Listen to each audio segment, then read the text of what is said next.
પર્યુષણ પર્વ ચાલી રહ્યું છે ત્યારે સમગ્ર જૈન સમાજ ભગવાન મહાવીરના જન્મ કલ્યાણની ઉજવણી ધામધૂમથી કરતા હોય છે। પર્યુષણના 5મા દિવસે અને ભાદરવા સુદ એકમના દિવસે ભગવાનનો જન્મ કલ્યાણ દિવસે આ ભગવાને ગુરુ ભગવંતના હાથે વંચાઈ જન્મ પછી દેરાસરોને ઉપાશ્રયો ધામધૂમપૂર્વક નાચગાન થયા પછી ભગવાન મહાવીર જન્મ કલ્યાણની ઉજવણી કરવામાં આવે છે। અહિંસાને ત્યાગનો માર્ગ બતાવનાર ભગવાન મહાવીરના જન્મ કલ્યાણ દિવસની ઉજવણી શહેરના દરેક દેરાસરોમાં ઉપાશ્રયમાં કરવામાં આવી હતી। પર્યુષણ પર્વના 5મના દિવસે જન્મ કલ્યાણની ઉજવણી કરવામાં આવે છે, જેમાં માતા ત્રિશલા આવેલા 14 સ્વપ્નનું સુપન ઉતારવામાં આવે છે અને ધી બોલાવવામાં આવે છે। શ્રાવકો ભાવપૂર્વક દર્શન કરે છે તેમજ ભગવાન મહાવીરને પારણામાં ઝુલાવવા માટેનું ધી આદિ બોલવામાં આવે છે। શ્રાવકો ભગવાનના ઘોડિયા અને પારણાના પણ આદેશ લે છે। ભગવાનને વાજતે ગાજતે પોતાના ઘરે એક રાત માટે લાવે છે। રાત્રિના સમયે ભગવાનના સ્તોનનો અને ગુણગાન ગાવામાં આવે છે, જેનો લાભ દરેક શ્રાવક લેતા હોય છે। શહેરના દાદા સાહેબ દેરાસર, કૃષ્ણનગર દેરાસર, સુભાષનગર દેરાસર, કેશી શાહ દેરાસર સહિત દરેક દેરાસરોમાં મહાવીર જન્મ કલ્યાણની ઉજવણી ધામધૂમથી કરવામાં આવી છે। जिनेन्द्र प्रणाम।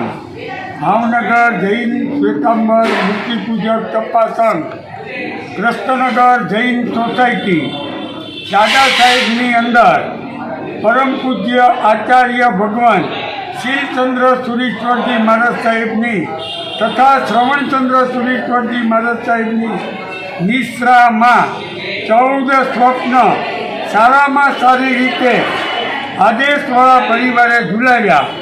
ત્યારબાદ ઝાલર વગાડવાનું અને થાપા મારવાનું શ્રીપાલભાઈ સિંહે આદેશ લીધેલ। કૃષ્ણનગરની અંદર જયુ કાકા સંઘના પ્રમુખ, જેમને થાપા મારવાનો આદેશ મળેલ હતો, અને પરમ પૂજ્ય સંયમચંદ્ર વિજય મહારાજ સાહેબે પોતાની આગવી કવિ શ્રેણીની અંદર ખૂબ જ સરસ રીતે ધર્મ વાંચન માટે સમજાવેલ હતા। ત્યારબાદ કેસી શાહ, કડવીબેન ઉપાશ્રય અને રત્નકીર્તિ ઉપાશ્રયની અંદર પૂજ્ય સાધુ ભગવાન પણ જન્મ વાંચન માટે પધારે, અને અંદાજે લગભગ 200થી 250 વાંચનની સારામાં સારી ઉજવણી કરવામાં આવી।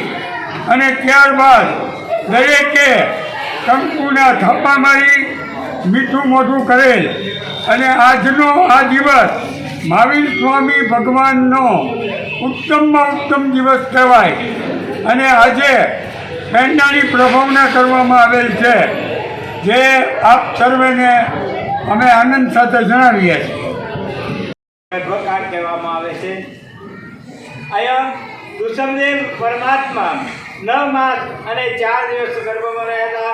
અજીતનાથ પ્રભુ 8 માસ ને 25 દિવસ, સંભવનાથ પ્રભુ 9 માસ ને 6 દિવસ, અભિનંદન પ્રભુ 8 માસ ને 28 દિવસ, સુમદીનાથ પ્રભુ 9 માસ ને 6 દિવસ, પદ્મપ્રભા પ્રભુ 9 માસ ને 6 દિવસ, સુભાષનાથ પ્રભુ 9 માસ ને 19 દિવસ, ચંદ્રપ્રભા પ્રભુ 9 માસ ને 7 દિવસ, સુવિધિનાથ પ્રભુ 8 માસ ને 26 દિવસ, શીતલનાથ પ્રભુ 9 માસ ને 6 દિવસ, શ્રેયાંશનાથ પ્રભુ 9 માસ ને 6 દિવસ, વાસુ પૂજ્ય પ્રભુ 8 માસ ને 20 દિવસ, વિમલનાથ પ્રભુ 8 માસ ને 21 દિવસ, આનંદનાથ પ્રભુ 9 માસ ને 6 દિવસ, ધર્મનાથ પ્રભુ 8 માસ ને 26 દિવસ, શાંતિનાથ પ્રભુ 9 માસ ને 6 દિવસ, કોંતુનાથ પ્રભુ 9 માસ ને 5 દિવસ, હરનાથ પ્રભુ 9 માસ ને 8 દિવસ, મલ્લીનાથ પ્રભુ 9 માસ અને 7 દિવસ, મુનિશ્રોત પ્રભુ 9 માસ ને 8 દિવસ,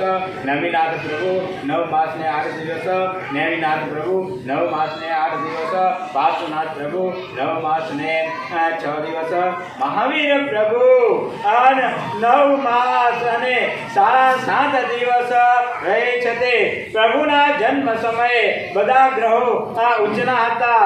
પ્રત્યેક ગ્રહ ફળ અનુક્રમે સુખ ભોગ ધન નેતા માંડલિક રાજા અને ચક્રવર્તી થાય છે તેમ જાણવું। જેના જન્મ સમયે 3 ગ્રહ ઉચ્ચના હોય તે રાજા થાય, 5 ગ્રહ હોય તે વસુદેવ થાય 6 ગ્રહ હોય તે ચક્રવર્તી થાય અને 7 ગ્રહો ઉચ્ચના હોય તે તીર્થંકર થાય.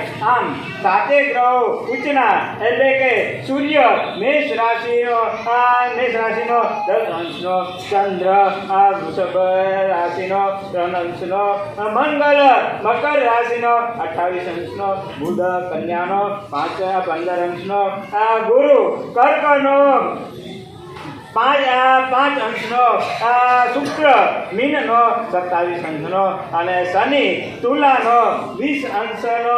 આવી રીતે 7 ગ્રહો ઉચ્ચ સ્થાને હોતે છતે સાથે પરમોચ્ચ થયા ત્યારે એટલે કે જ્યારે સૌ સુખમાં મગ્ન હતા. બધી જ દિશાઓ દિગ્દાગ દોષાદી રહિત નિર્મય થઈ છે તથા પ્રદક્ષિણા સુગંધી તથા પૃથ્વી તરફ પ્રસરતો પવન શીતળ મંદ. ઇરફાન સોલંકીનો રિપોર્ટ, S9 ન્યૂઝ, ભાવનગર.